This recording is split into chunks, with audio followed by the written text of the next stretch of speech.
হায় আল্লাহ, আমার জামাই নাকি 7,500 টাকা দিয়া ফোনের কভার আনছে। দেখি তো কি ফোনের কভার আনছে।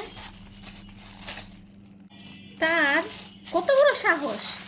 7,500 টাকা দিয়ে ফোনের কভার আনছে। ডেলিভারি ম্যান পর্যন্ত বলতেছে যে এত দামি ফোনের কভার নাকি সে কখনো দেখে নাই, এই ফার্স্ট ডেলিভারি করতেছে। যত বড় লোকই হোক না কিসের জন্য 7,000 টাকা দামের ফোনের কভার কেন ইউজ করবে সে? আমার কথা হলো এটা।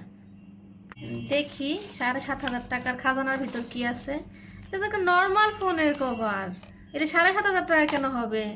দেখি তো, একটু লাগাই দেখি তো কেমন সুন্দর, কিন্তু 7,500 টাকা হওয়ার মতো তো না। কি বলে, তারা তো ঠকাই দিচ্ছে। অনলাইনে মানুষ জিনিস অর্ডার করে, একটু প্রিমিয়াম লাগতেছে, সুন্দর লাগতেছে, কিন্তু 7,500 টাকা তো না। এটা কেমনে 7,500 টাকা হয়? নাকি তারা ব্যাককল বানাইছে? দেখি তো কত দাম। ওরে আল্লাহ, 750 টাকা মাত্র! সি, এত একটা বড় একটা বোকা বানাইছে, আর সে আমার কাছে কতগুলো বোকা খাইলো মাঝখান থেকে কতগুলো। দেখ, কভারটা 750 টাকা অনুযায়ী ঠিক আছে, সুন্দর আছে।